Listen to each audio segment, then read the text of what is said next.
Hello everyone, welcome to another Stitches and Scribbles tutorial. Today we are continuing our Dungeons & Dragons series with our Dwarf shawl. For this shawl I have chosen the Barcelona yarn by Loops and Threads in the color Blue Ridge. And the reason I chose this is that it's quite a dark color palette, but it has hidden pops of that vibrant turquoise and red that reminded me of gemstones hidden deep in a mountain, which I thought was very appropriate for dwarves. I do have 2 skeins of this today and I am planning on using both. Other than that, I have 8mm circular needles, as this is kind of a bulky yarn. And other than that, I just have scissors and a yarn needle for weaving in ends when we're done. This pattern has some setup rows followed by a fairly easy repeat. This pattern is going to actually teach you the welted rib stitch. So it's kind of a variation on a normal rib pattern, but in a triangular shape. This is a corner to side shawl with that welted rib stitch. So we're going to start with our cast on, and you're going to start with 4 stitches on your needle. So there's 1, 2, 3, and 4. Our first setup row is just going to be to knit 2, purl 2. So knit 2 and purl 2.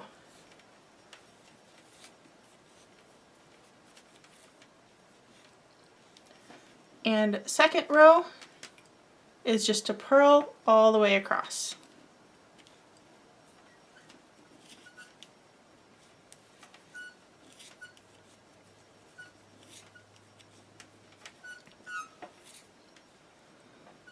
Next row, this is where we're going to start our increase.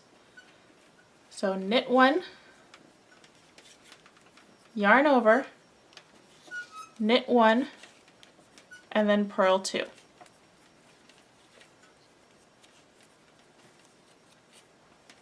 Our fourth row is going to be to purl all the way across.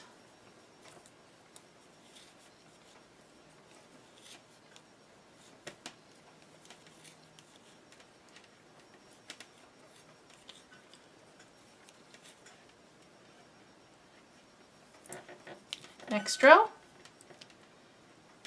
we're going to purl 1, yarn over, and then knit 2,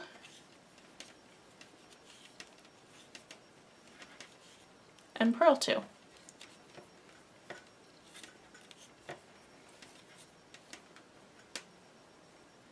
And next we're going to purl all the way across. You've probably noticed by now that every other row is just going to be purls.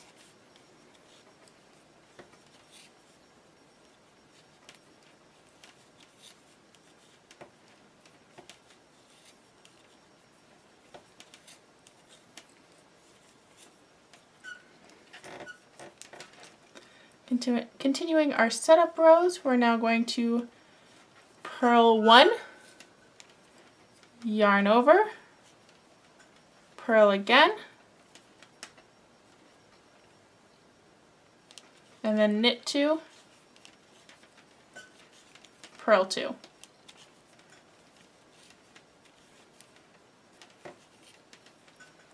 You can see our increases starting. Then we're going to purl all the way across.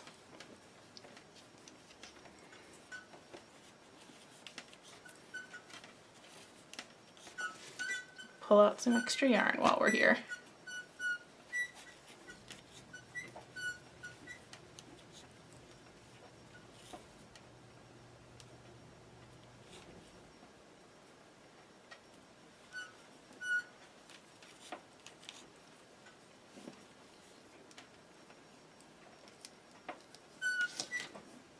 Alright, next row, we're going to knit 1, yarn over.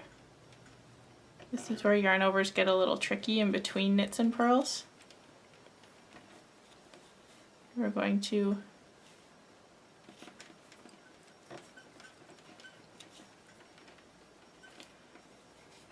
purl 2, knit 2, and purl 2.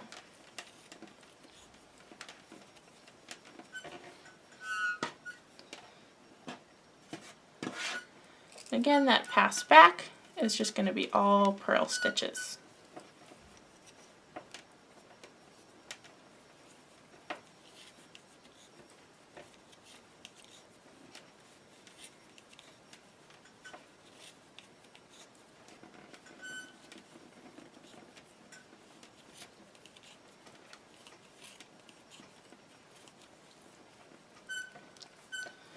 Next row, we're going to knit 1, yarn over, knit 1, purl 2, knit 2,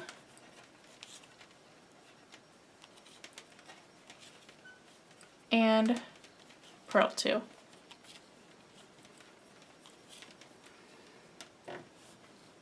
And your next row, as always, is going to be to purl all the way across.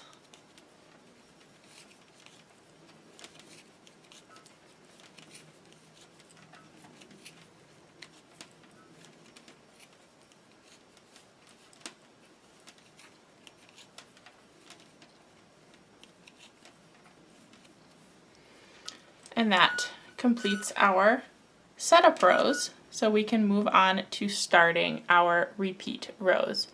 And I'm going to hold this up close so that you can see the pattern that's starting. So you can see that we have a stockinette stitch rib with garter stitch in between, but we're actually getting the garter stitch from purling on both sides instead of knitting on both sides.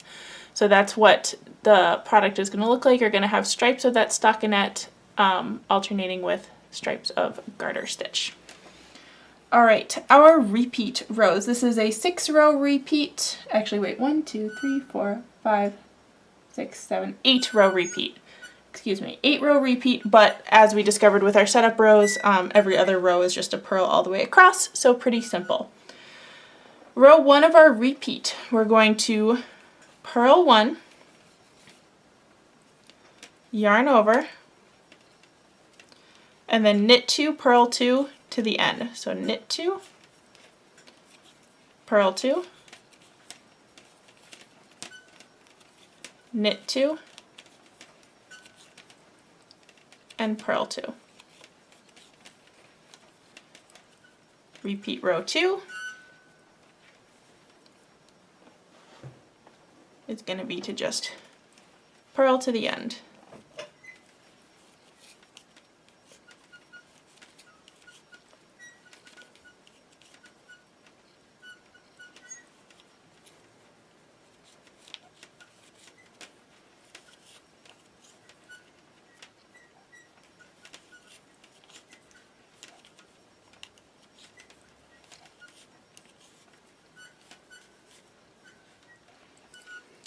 All right, row 3, we're going to purl 1, yarn over,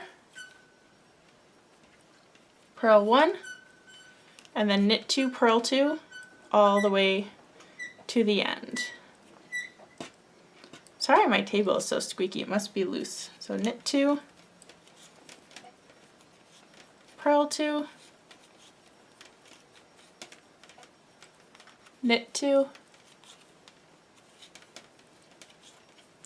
and purl 2. Row 4 is just to purl all the way across as always.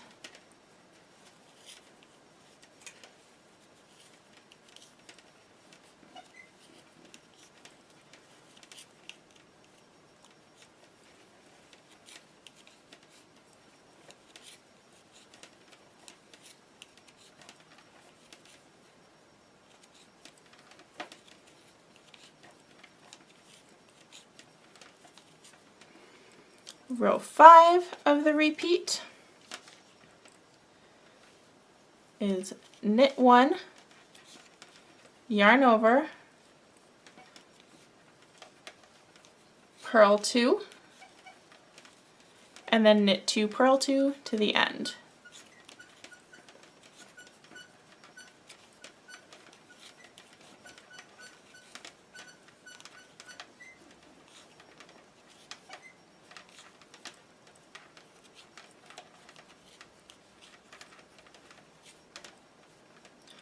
And row 6 is just going to be purl all the way across.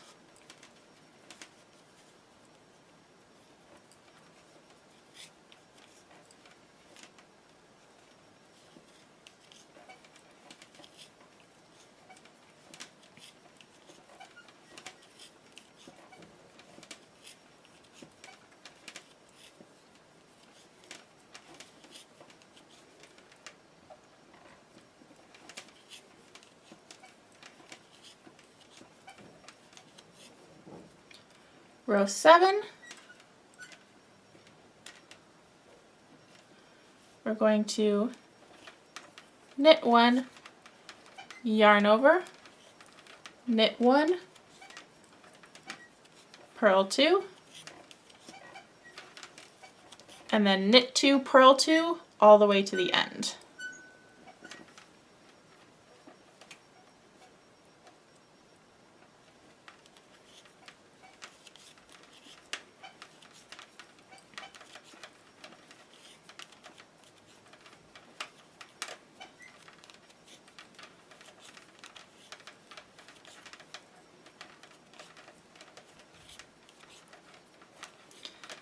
And the final row of our repeat is to purl all the way across.